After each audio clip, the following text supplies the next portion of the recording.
கர்த்தருடைய பரிசுத்த நாமம் மகிமைப்படுவதாக. இந்த நாளிலும் கூட ஆர்க் டிவியில ரூபபதி ஊழியத்தின் மூலம் அனுப்பப்படுகிற இந்த நல்ல தேவ வார்த்தைக்காய் என் தேவனுக்கு நன்றி செலுத்துவோம். அன்பின் ஆண்டவரே, இந்த நல்ல வேலைக்காய் மக்கு ஸ்தோத்திரம். எங்களுடைய வார்த்தைகள் எங்கள் வார்த்தைகள் அல்லப்பா, தேவ வார்த்தை பரிசுத்த வேதத்தின் மகத்துவங்களை பார்க்கும்படி எங்களுக்கு கிருபை அனுகிரகம் தந்திருக்கிறீங்க, மக்கு நன்றி. இப்பொழுதும் இந்த வார்த்தை மூலம் அநேகர் தேற்றப்படட்டும், அநேகர் ஆற்றப்படட்டும், அநேகர் கைவிடப்பட்ட நிலையில் இருந்தாலும் கர்த்தாவே உம்முடைய கரம் அவர்களை தூக்கி நிறுத்தட்டும் என்று சொல்லி சொல்லுகிற பொல்லாத மனுஷர்கள் மத்தியில குடியிருக்கிற நாங்கள் ஆண்டவரே, எங்களுக்கு எதிரிட்டு வருகிற எல்லா சத்துருக்களை மடங்கடித்து ஜெயமெடுக்க எங்களுக்கு பலன் தாரும். இயேசுவின் நாமத்தில் பிதாவே, ஆமென். இந்த நாள்ல நம்ம யாரை பற்றி பார்க்க போறோம்னா, எஸ்தர் மொர்தெகாயை பற்றி பார்க்க போறோம். அந்த எஸ்தர் யாரு, மொர்தெகாய் யாருன்னா, யூதால இருந்து அடிமைகளாய் அகாஸ்வேரு ராஜா அரண்மனைக்கு இந்து தேசம் முதல் எத்தியோப்பியா தேசம் வரை 127 நாடுகளை இந்த அகாஸ்வேரு ராஜா அரசாள்றாரு. இவர் அரசாண்டுட்டு இருக்கிற காலத்துல இவர் மந்திரி சபையில நிறைய பிரபுக்கள் மந்திரிகள் எல்லாம் இருக்காங்க. அப்போ ஒரு நாள் திராட்சரசம் விருந்து பரிமாறப்பட இடத்துல தன்னுடைய ராணி வஸ்திய அழகா காட்டணும்னு ரொம்ப ரொம்ப ஆசையா இருக்கிறாரு. எல்லாரும் 8 பேர் பிரதானிகள்லாம் இருக்காங்க. உடனே இவர் நிறைய திராட்சரச கழிப்பா இருக்கிற போது வஸ்திய வர சொல்லுங்கன்னு சொல்லி, ராஜ கிரீடம் தரிச்சுதான் பட்டத்து ராணியா அவளை வர சொல்லுன்னு சொல்லி அனுப்புறாரு. உடனே இவ பார்க்கா எல்லாரும் தண்ணி அடிச்சு போட்டுட்டு கிடக்கிற இடத்துல நம்ம மகிமையை கொண்டு காட்டணுமா, வேண்டாம் நான் வர முடியாது அப்படி சொல்லிட்டா. உடனே வர முடியாது சொன்னோன்னே இவங்க ராஜா கூட இருக்கிற இந்த பிரதானிகள்லாம் சொல்றாங்க, ஐயா நீங்க கூப்பிட்டே உங்க வஸ்தி வரலன்னு சொல்றது தேசத்துக்கு தெரிஞ்சா 127 நாட்டுல இருக்கிற எல்லா மனைவிமாருமே யாருக்கு மதிக்க மாட்டா, கணவனை மதிக்க மாட்டாங்க, கீழ்ப்படிய மாட்டாங்க. ராணியே ராஜா கூப்பிட்டதுக்கு போகலை, நம்ம ஏன் போனோம் அப்படின்ருவாங்க. அது சரியில்லையா, ஒன்று வந்திருக்கணும், இல்லைன்னா அதை நீக்கப்படணும், அதை நீக்கிறதுக்கு எழுதுங்க அப்படின்னு. உடனே அவர் ராஜா யோசித்தாரு, இருக்கிற மந்திரிமார் ஃபோர்ஸ் பண்ணி, இனி நீ இப்போ வரலை, இனி ஒரு காலம் ராஜாவுக்கு முன்னால என்ன செய்யக்கூடாது, வரக்கூடாது அப்படின்னு சொல்லி ஒரு பெரிய சட்டத்தை போட்டு அவளை நீக்கிட்டாங்க.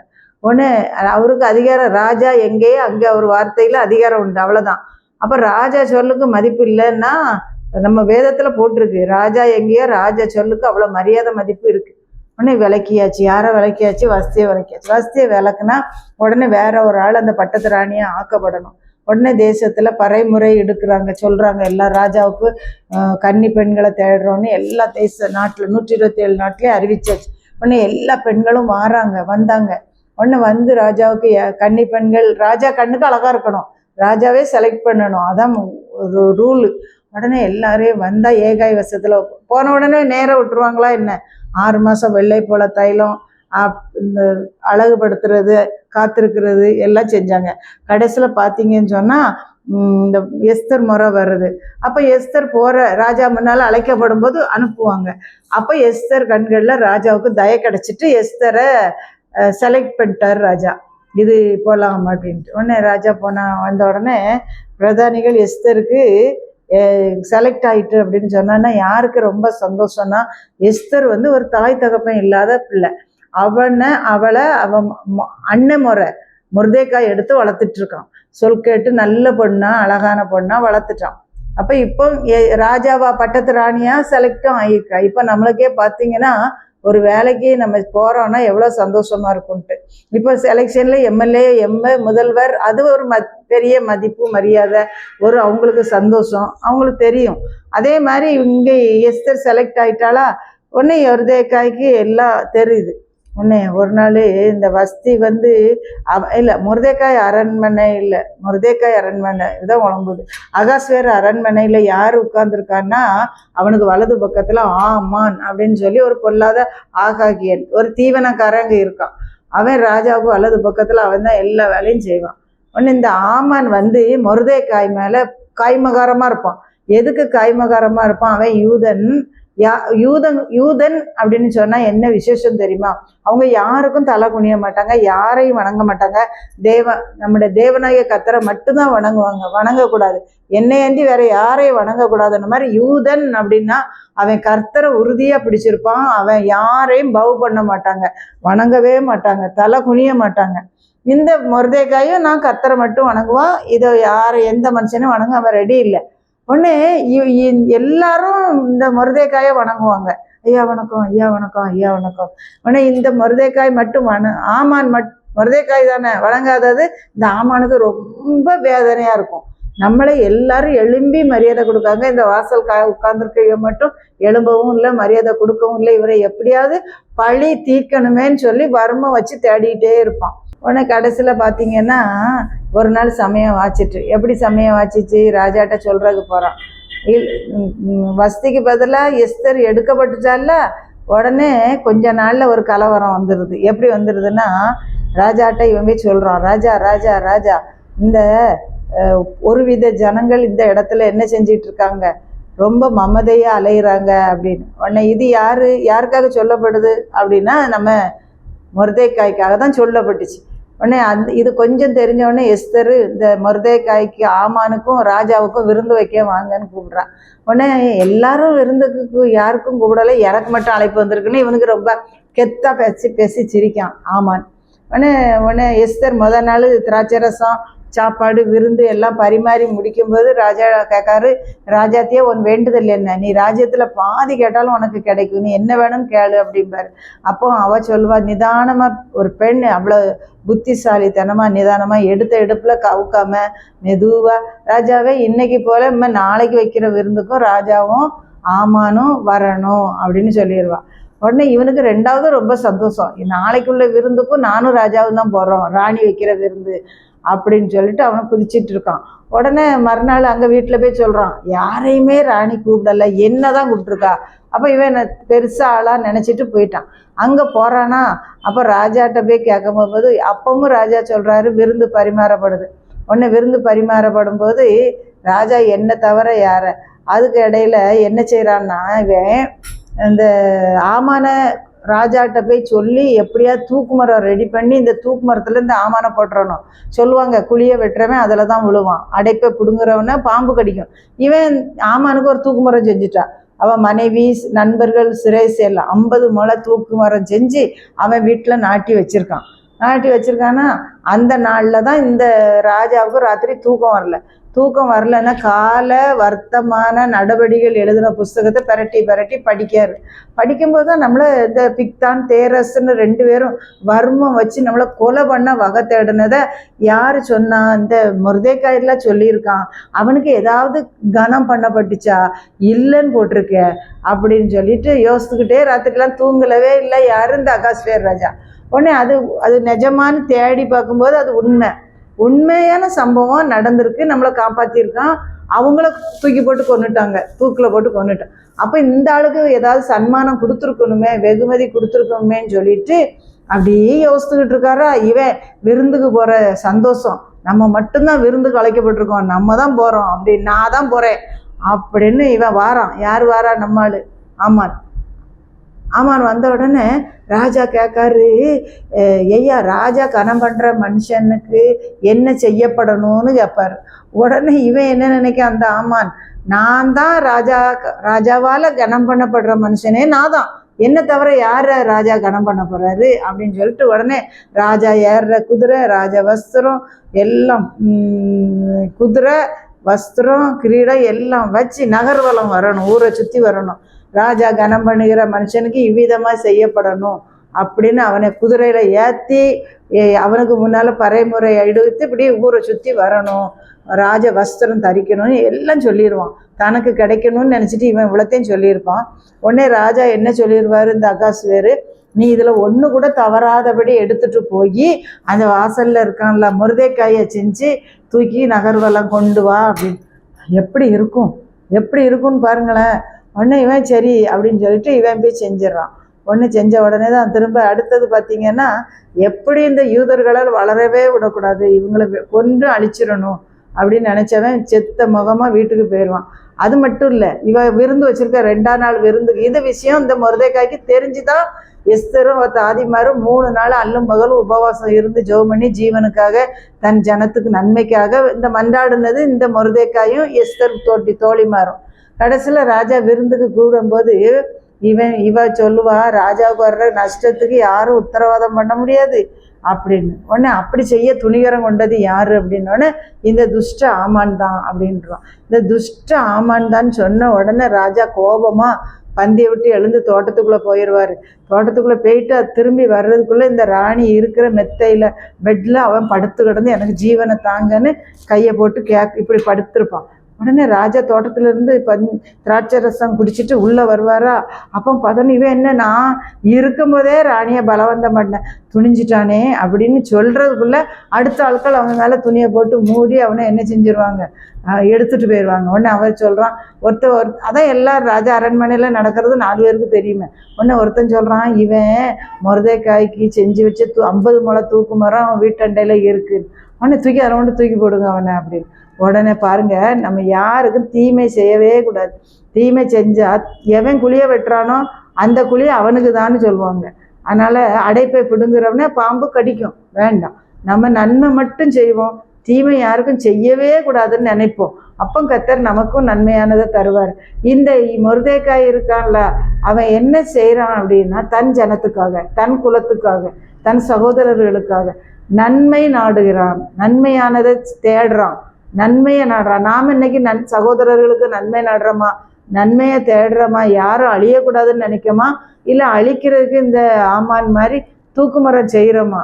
நல்லா நம்ம யோசிக்கணும். கர்த்தர் சொல்கிறாரு, அவர் யூதா கோத்திரத்து சிங்கம், அவர் முதற் பேரானவர், நம்முடைய சகோதரர்களில் அவர் முதற் பேரானவர். எதுக்கு? நம்மளை காக்குறதுக்கு.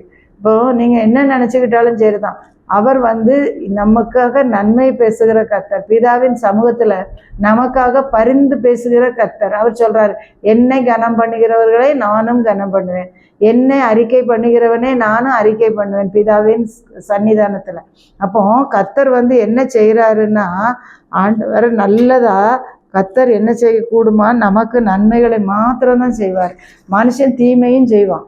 சரியா? அடுத்தது பார்த்தீங்கன்னா, இயேசு ராஜ அரண்மனை வாசலுக்கு திரும்பி வந்தால் சஞ்சலப்பட்டு தீவிரப்பட்டு போகிறான், மேற்கொள்ள முடியாது. உடனே அவன் மனைவி சொல்கிறா, அவை யூத குலமானால் நீர் அவனை மேற்கொள்ளவே முடியாதுன்னு சிரேசு சொன்னான்.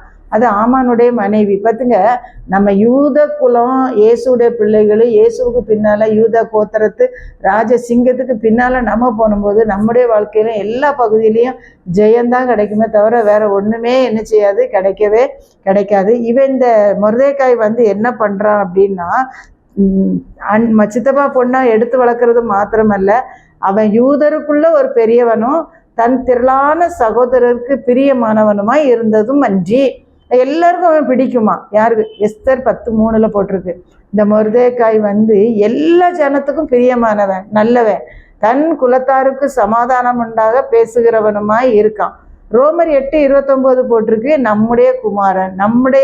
தம்முடைய குமாரனாகிய இயேசு அநேக சகோதரருக்குள்ளே முதற் பேரானவராய் இருக்கும் பொருட்டு தேவன் எவர்களை முன் அறிந்தாரோ அவர்களை தமது குமாரனுடைய சாயலுக்கு ஒப்பாய் இருக்கும்படி முன்குறித்திருக்கிறார். சரியா? இவை எல்லாவற்றிலும் நாம் நம்மில் அன்பு கூறுகிற இயேசுவாலே முற்றிலும் ஜெயம் கொள்ளுகிறவர்களாய் இருக்கும். இந்த மொர்தெக்காய் யூத குலத்தாரின் நலனுக்காக, நன்மைக்காக பேசுகிறவன். தாய் தகப்பன் இல்லாத எஸ்தரை அரண்மனைக்கு ராணியாக உயர்த்தி யூத ஜனம் அழிக்கப்படணும்னு எழுதப்பட்ட சட்டத்தை மாத்துறதுக்கு செய்தி கொடுத்து விடுறான். எப்படி கொடுத்து விடுறான்? இந்த எஸ்தர்கிட்ட, இங்கே வா, இப்போ ராஜ அரண்மனையில் ஒரு புதுசாக ஒரு சட்டம் பிறந்திருக்கு, அது உனக்கு தெரியுமோ இல்லையோ தெரியலை, யூத குலத்தெல்லாம் அழிக்கணும்னு எழுதிட்டான் அந்த ஆகாகியன் துஷ்ட ஆமான். நீ என்ன செய்ய போறா? நீனும் உன் தாதிமாரை சேர்ந்து என்ன செய்ய, உபவாசம் பண்ணி கர்த்தரை நோக்கி அழுது ஜீவனுக்காக கெஞ்சி அப்படின்னு. உடனே இவன் ரெட்டு கொடுத்தவனா தான் சாம்பல்ல புரண்டுட்டு தான் வாரான். உடனே இவ வஸ்திரத்தை மாத்திட்டு இதை நல்ல ட்ரெஸ்ஸை கொடுத்து விட்றா. இல்லை இல்லை இல்லை, எனக்கு வஸ்திரம் முக்கியம் இல்லை, எனக்கு ஜனத்தின் ஜீவன் வேணும், நீ போய் சோமண்ணு, அங்கே போய் உபவாசம் பண்ணி உன் தாதி பெண்களோட கேளு, ஜீவனுக்கு மன்றாடு அப்படின்னு. நீ அழிக்கப்பட்டா நீ தப்புவான்னு நினைக்காத, நீனும் இந்த ஜனத்தோட சேர்ந்து என்ன செஞ்சு போயிடுவா, அழிஞ்சு போயிடுவா, வேண்டாம் அப்படின்னு உடனே அவன் ராணியாக எப்படி அவள் வீட்டில் கீழ்ப்படிஞ்சு இருந்தாலோ அதே மாதிரி எஸ்தர் அகாஸ்வேரர் அரண்மனைக்கு ராணியான பிறகும் மொர்தெக்காயுடைய சொல்லு கேட்டு அதன்படி என்ன செஞ்சா நடந்தால்னு போட்டிருக்கு. நாம் இன்னைக்கு யார் சொல்படி கேட்கும்? ஏசாம சொல்கிற வார்த்தைக்கும் கட்டளைக்கும் கற்பனைக்கும் கீழ்ப்படுகிறோமா? புத்தி உள்ள ஸ்திரியா இருக்கமா? இவன் நிதானமாக செயல்படுறா. விருந்து வச்சாலும் போனோம் வந்தோம் எடுத்தோம் கவுத்தோன்னு பேசாம நிதானமா ராஜாவுடைய உள்ளத்தை கவர்ந்தவளா, இன்னைக்கு நாமனும் இயேசுசாமியுடைய உள்ளத்தை கவர்ந்த மனவாட்டியா, அவருக்கு பிரியமானவளா, அவருக்கு உகந்தவளா கீழ்ப்படுகிறோமா அப்படிங்கிறத நம்ம என்ன செய்யணும், நினைச்சு பார்க்கணும். அதே தான் இன்னொரு இதில் போட்டிருக்கு. தானியேல் எழுதின புஸ்தகத்துல இந்த யூதா கோத்திரத்து சிங்கமாகிய நம்முடைய தேவன் தானியேல் ஜெபிக்கிற ஒரு வாலிபன். அவன் அந்த அரண்மனையில முன் செய்து வந்தபடியே வழக்கத்தின்படியே 3 வேளையும் எருசலேம் தேவாலயத்தை நோக்கி பலகணிகளை திறந்து வச்சு ஜெபம் பண்றான். உடனே அவன் இடத்துல உண்மை உள்ளவன், அவன் நல்லவன். ஆனா அவன் மேல பொறாமப்பட்ட கண்கள் எல்லாம் என்னதான் செய்து இவனை எப்படியாவது அழிக்கணும் கொல்லணும் தான் நினைக்கும். அப்போ நம்மளே இன்னைக்கு அப்படி நிறைய பேர் நினைப்பாங்க. ஆனா அழிக்க முடியாதுல்ல. ஏன் முடியாது? நம்ம உண்மை உள்ளவர்களா, யூதா கோத்திரத்து சிங்கத்தின் சந்ததியா, ஜெபிக்கிற மக்களா, விசுவாச சந்ததியா இருந்தோன்னா நம்மளை யாருமே கை வைக்கவும் முடியாது, தொடவும் முடியாது. நம்ம அப்பா நமக்கு வேண்டிய எல்லாத்தையும் பார்த்துக்கிடுவாங்க. உடனே என்ன பண்ணாரு, இந்த தானியேல் என்ன செஞ்சிரா, குற்றம் கண்டுபிடிக்க பார்க்காங்க. தானியேல் ஒரு குற்றம் கண்டுபிடிக்க முடியல. எதில் மட்டும்தான் பிடிக்க முடியும்னா அவன் தேவனுடைய விஷயத்தில். அவன் தேவனுக்கு முன்பாக உண்மை உத்தமும் ஜெபிக்கிற மனுஷன். உடனே அவன்கிட்ட பார்த்துட்டே இருக்காங்க, இவன் ஜெபிச்சுட்டே இருக்கான். உடனே அவனுக்கு எதிராக ஒரு கூட்ட மக்கள் எழும்பி இவனை ராஜாட்ட ராஜா இந்த தானியேல் விஷயத்தில் என்னன்னா 30 நாள் வரைக்கும் யாரும் எந்த தேவன்கிட்டையும் வணங்கக்கூடாது, ஒரு பிராது பண்ணக்கூடாது, விண்ணப்பம் செய்யக்கூடாது, அது கர்த்தர்கிட்ட மட்டும்தான், ராஜாட்ட மட்டும்தான் கேட்கணும் அப்படின்னு சொல்லி ஒரு கட்டளை எழுதிட்டாங்க. ஆனால் இவன் அந்த கட்டளை எங்கே வந்தா என்ன, நம்ம ஏசாமி யூதா கோத்திரத்து சிங்கமே நமக்கு ராஜா கோத்திரம் அப்படின்ட்டு பத்திரத்துக்கு எல்லாம் போட்டு பத்திரம் கழித்து வச்சு அப்படி மீறுறவங்கள சிங்க கபில போடணும்னு சொல்லியாச்சு, எழுதிட்டாங்க. கட்டளை முத்திரை போட்டு பத்திரத்தில் எழுதி முத்திரை போட்டாச்சு. இது தெரிஞ்சும் பத்திரத்துக்கு கையெழுத்து வச்சுட்டாங்கன்னு தெரிஞ்சும் இவன் என்ன பண்ணுறான், போய் ஜொமிச்சிக்கிட்டே இருக்கான். எருசலேமுக்கு நேர பலகணிகளை திறந்து வச்சு முன் செய்து வந்தபடியே செய்கிறான். இது யாருக்கும் இவன் பயரலை. யாருக்கு பயப்படுறான்? தேவனாகிய கர்த்தருக்கு மட்டும்தான். உடனே இதை அவங்க நோட்டம் போட்டு ராஜாட்டவே சொல்லி கொடுத்துட்டாங்க. ராஜாவே, தானியேல் எப்பவும் போல என்ன செஞ்சுட்டே இருக்கான், நீங்கள் கட்டளை போட்டதை மதிக்காமல் இப்படி செய்கிறான் அப்படிதான் சூண்டி கொடுப்பாங்க. உடனே இந்த ராஜாவுக்கு என்ன செய்யனே தெரியலை. ஆனால் தானியேலை காப்பாற்றணும்னு ராஜா மனசில் ஆசை இருக்குது. ஆனால் இவங்க சட்டம் எழுதி பத்திரத்தில் திருட்டுத்தனமாக கையெழுத்து வாங்கிக்கிட்டாங்களே, இதை எப்படி மாற்றணும்னு இவருக்கு தெரிய மாட்டேங்குது. இவருக்கும் ராத்திரியெல்லாம் தூக்கம் வர மாட்டேங்குது. உண்மைதான், அதை கர்த்தருடைய பிள்ளைகள் கஷ்டப்படும் போது தீர்க்கதரிசிகளுக்கெல்லாம் தூக்கம் வராது. இங்கே ராஜாவுக்கும் தூக்கம் வரல. என்ன பண்ணலாம், என்ன செய்யலாம் அப்படின்னு அவர் கீதம் நாதஸ்வரம் இதெல்லாம் ஒன்றும் தன்னிடத்துல வர விடாமல் தனிமையிலே உட்கார்ந்துருக்காரு. கடைசியில் இவனை சொன்னபடி என்ன செஞ்சுட்டாங்க, அவங்க சட்டத்தை மாற்ற முடியாதுல்ல, கையெழுத்து வச்ச பத்திரத்தை மாற்ற முடியாது. உடனே தானியேலை பிடிச்சி சிங்க கபில போட்டாச்சு.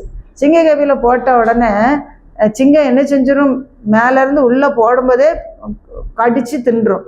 ஆனால் கர்த்தருடைய தூதன் வந்து சிங்கத்தின் வாயெல்லாம் கட்டி போட்டார் இவர் கட்டளையிட்டு. உடனே அமைதியாக படுத்து ஆட்டுக்குட்டி மாதிரி கிடக்க எல்லா சிங்கமும். இவன் உள்ளவே உட்காந்து திரும்பியும் ஜோம் பண்ணிக்கிட்டு இருக்கான். யார்? தானியேல். உடனே முழுசும் கிடக்கான் அந்த சிங்கத்தின் கபில. அவனுக்கு பயமும் இல்லை, கண்ணீரும் இல்லை, கலக்கமும் இல்லை, திகிலும் இல்லை. ஏன்? கர்த்தர் யூதா கோத்திரத்து சிங்கம் என் கூட தானே இருக்குது. சிங்க பாசையில் சிங்கத்தெல்லாம் கட்டி போட்டுச்சு. உடனே இவன் என்ன செஞ்சான், ராஜா விடிய விடிய விடிய விடிய தூங்கலை, துக்கமாக உட்காந்துருக்காரு.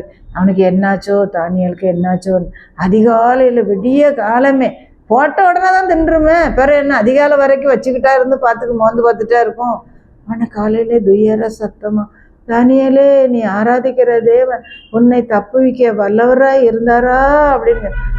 ராஜாவே என்றும் வாழ்க, நான் நல்லா இருக்கேன், என்ன சிங்கங்கள் சேதப்படுத்தாதபடிக்கு சிங்கத்தின் வாயை கர்த்தர் என்ன செஞ்சு போட்டாரு, கட்டி போட்டுட்டாரு. உடனே ராஜாவுக்கு ரொம்ப சந்தோஷம், திறந்து விடுங்க.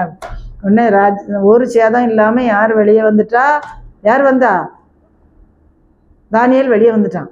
உடனே ராஜாவுக்கு ஒரே சந்தோஷம். உடனே பார்த்தாரு, இவன் மேலே பொறாமப்பட்டு எழுதின மனைவி பிள்ளைகள் அவன் குடும்பம் குலம் கோத்திரம் எல்லாத்தையும் கெட்டி சிங்கக்கவியில் போடுங்கன்ட்டார். சிங்கம் தான் பட்டினி அடக்க வாயை கட்டி போட்டிருக்காரு. அதை அவுத்து விட்டாரு. அவங்க மேலே இருந்து கீழே போடுறதுக்குள்ளேயே அவங்கள எலும்புகளெல்லாம் நொறுக்கி சிங்கம் என்ன செஞ்சு போட்டுட்டு சாப்பிட்டுட்டு போட்டு. நான் அப்போதான் சொன்னேன், நம்ம யாருக்கு தீமை நினைக்கமோ அந்த தீமை நமக்கு தான் வரும்.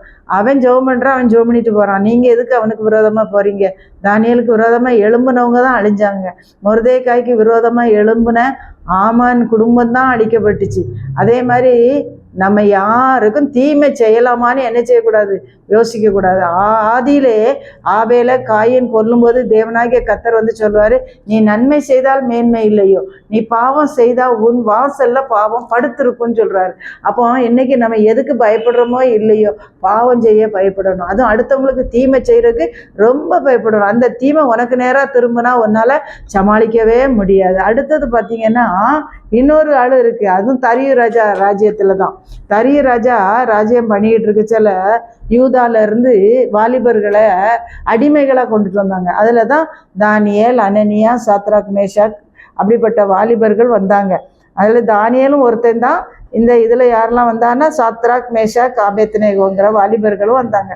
அவங்களுக்கு நல்ல அழகான அறிவான ஞானம் உள்ள வாலிபர்களை அடிமைகளாக கொண்டு வந்து அவங்களுக்கு சாப்பாடு போட்டு இவங்களுக்கு வேலை செய்கிறதுக்கு வச்சுருப்பாங்க. அப்போ இந்த ராஜ்யத்தில் இருக்கிற இந்த 3 பேரும் எப்படிப்பட்டவங்களா இருக்காங்கன்னா, திடமாக இருக்காங்க, அழகாக இருக்காங்க, கர்த்தர் மேலே ஆராதிக்கிறவங்களா இருக்காங்க. யாரை? கர்த்தரை ஆராதிக்கிற ஜனமாக இவங்க இருக்காங்க.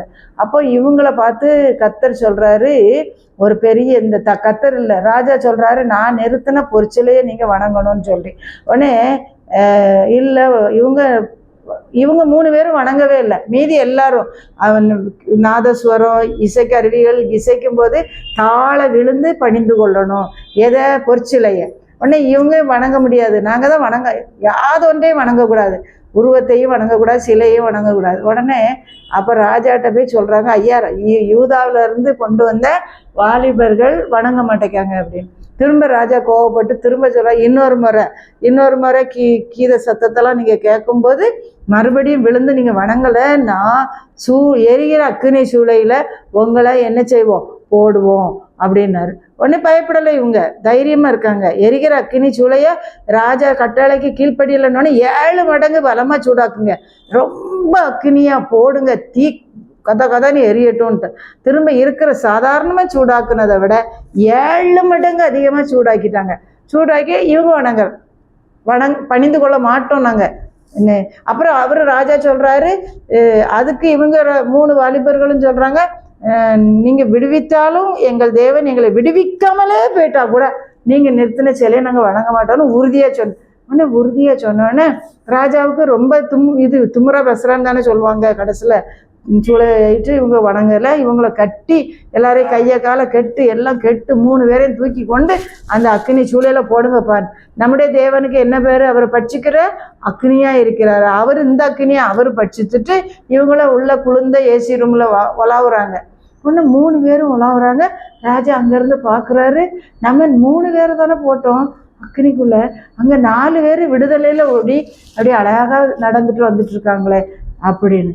ஒன்று 4வது ஆளுடைய சாயல் தேவகுமாரனுடைய சாயெல்லாம் இருக்குது. பார்த்தீங்களா? அவர் பட்சிக்கிற அக்கினியாக இருக்கிறாரு. அன்புள்ள தேவன் தான், ஆனால் பட்சிக்கிற இடத்துல பட்சிக்கிற அக்கினி. அங்கே வந்து 4 பேராக ஒலாவராக பார்த்தாரு. அப்புறம் பார்த்தா அவங்க விடுதலையாக கட்டு இருந்துச்சுல, அதெல்லாம் இல்லை, விடுதலையாக உலாவுனதை பார்த்தோன்னே அவங்க சொல்கிறாங்க, நீங்கள் போய் அந்த வாலிபர்களை என்ன செய்யுங்க, வெளியே கூட்டிகிட்டு வாங்க அப்படின்னு. உடனே அவங்கள வெளியே வாங்கன்னு சொன்னான். ஆனால் அதில் ஒரு பெரிய அதிசயம், இந்த 3 பேரையும் தூக்கி கொண்டு தீக்குள்ளே போட போனாங்களா, அவங்க தூக்கிட்டு போய் உள்ளே போட்டவங்க செத்து போயிட்டாங்க. அந்த அக்னி வேக்காடு எரிச்சு போட்டுச்சு, அவங்களாம் செத்து போயிட்டாங்க அவங்க. ஆனால் இவங்க விடுதலையோடு உலாவுனாங்க. அது பட்சிக்கிற அக்கினியவர் இந்த அக்கினியை விழுங்கினதுனால அங்கே ஏசி ரூம் ஆகிட்டு. ஆனால் கர்த்தருடையக்காக நம்ம எதில் வைராக்கியம் பாரு, விடுவிச்சாலும் விடுவிக்கலைனாலும் அப்படிதான் இன்றைக்கும் அநேகர் இரத்த சாட்சியாக மறிக்காங்க. எந்த இடத்துல மணிப்பூரில் நடந்தாலும் சரி, என் தேவன் எங்களை, நாங்கள் இங்கே மடிஞ்சாலும் நாங்கள் பரலோகத்தில் கண் விழிப்போம். கர்த்தருடைய மடியில் எங்களை ஸ்தேவானே அப்படி தானே, அவங்க கல்லெறிஞ்சு கொன்னாங்க, ஸ்தேவான் எங்கே போயிருக்கான், ஆண்டவரே பார்த்து வானத்தை நோக்கி அண்ணாந்து பார்த்து ஆண்டவர் கரத்தில் தன்னுடைய ஜீவனை ஒடுக்கான். இயேசு கிறிஸ்துவை கொலை செஞ்சாங்க. அவரும் பிதாவே உடைய கைகளில் என் ஆவியை ஒப்புவிக்கேன். யாரையும் கொல்லவே முடியாது. ஜீவன் அது கர்த்தர் கொடுத்த ஜீவன். அது பாருங்க, ஆதாம் ஏவாளை உண்டாக்கும் போதே அவர்களை உருவாக்கி நாசிலே ஜீவ சுவாசத்தை ஊதினார், அவன் ஜீவாத்மாவானான். அந்த ஜீவன் கர்த்தர் கொடுத்தது, மனுஷனால எடுக்க முடியாது. அது கர்த்தர் இடத்துல போயிடும். நீங்களும் உங்களுக்கு வர்ற கஷ்டமா, பிரச்சனையா, துன்பமா, வியாதியா, கர்த்தரை நோக்கி பாருங்க. கர்த்தரை நேசிங்க, கர்த்தருடைய வார்த்தைக்கு கீழ்ப்படிங்க, கர்த்தரை விசுவாசிங்க. இதுதான் நம்புங்க. உங்களை ஒருத்தரும் ஒரு சேதப்படுத்தாது. நாம நம்புற நம்பிக்கை தான் நம்மளை என்ன செய்யணும்னா பெரிய ஆளா கொண்டு போகும். ஒரு பொழுதும் கிறிஸ்துவை நம்பினவங்க வெட்கப்பட்டு போனதே இல்லை. கிறிஸ்துவின் அடைக்கலத்துல நம்ம வந்த பிறகு நமக்கு பாதுகாப்பு உண்டு, ஜெயம் உண்டு, வெற்றி உண்டு. பாருங்க, எஸ்தர் தாய் தகப்பை இல்லாம வளர்ந்த அநாத பெண், அச்சால் எனப்பட்ட எஸ்தர். மொர்தெகாய் வளர்க்கான், மொர்தெகாய்க்கு கீழ்ப்படிஞ்சு இருக்கா, அவளுக்கு பெரிய ஆசீர்வாதம் கிடைக்கும். அதே தான் ஒவ்வொன்று. இயேசு சாமியும் பெற்றோருக்கு கீழ்ப்படிந்திருந்தார்னு போட்டிருக்கு. இந்த அடிமைகளா வந்த வாலிபர்கள் கிறிஸ்துவுக்கு கீழ்ப்படிந்தாங்க. இயேசுவுக்கு, அவருடைய கட்டளைக்கு, தேவனுக்கு அவர் கட்டளைக்கு கீழ்ப்படிஞ்சதுனால அவங்க ஆசீர்வாதத்தை பெற்றாங்க. மனுஷனுக்கு கீழ்ப்படிவதை பார்க்கிலும் கர்த்தருக்கு கீழ்ப்படிவது தான் நல்லதுன்னு. அதே மாதிரி நம்முடைய வாழ்க்கையிலையும் நாமளும் கர்த்தருக்கு கீழ்ப்படிஞ்சோன்னா, கர்த்தரை மதிக்க தெரிஞ்சிச்சுன்னா, கர்த்தரை நேசிக்க தெரிஞ்சிச்சுன்னா, கர்த்தருக்கு அன்பு கூற தெரிஞ்சிச்சுன்னா, நம்முடைய வாழ்க்கையில எதிரிட்டு வருகிற எல்லா சத்துருக்களையும் நிர்மூலமாக்கி நம்ம என்ன திரளான சகோதரருடைய நன்மைக்கு நாடுறவங்களா நம்ம இருந்தோம்னா நம்மளை யாரும் என்னமே செய்ய முடியாதுன்னா ஜெயிக்கவே முடியாது. நாம தான் ஜெயிக்கிறவங்களா இருப்போம்.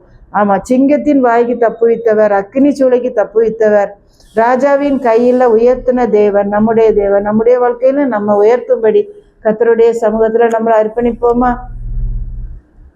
ஆண்டவரே, உம்மை துதிக்கிறோம், சோதரிக்கிறோம் அப்பா. நாங்கள் உம்மை நம்பி, உம்மை சார்ந்து, உம்மை பற்றி கொண்டு மேன்மையாய் உயர்த்தப்பட எங்களுக்கு உதவி செய்யும். எங்களை ஆசீர்வதியும். வசனத்தை கேட்ட ஒவ்வொருவரையும் நீர் பலப்படுத்தும். அவங்க என்ன கண்ணீரோட, என்ன கஷ்டத்தோட, என்ன வியாதியோட இருந்தாலும் விடுவித்து மகிமைப்படுத்தும். இயேசுவின் மூலம் ஜெபிக்கிறோம் நல்ல பிதாவே. ஆமென், ஆமென்.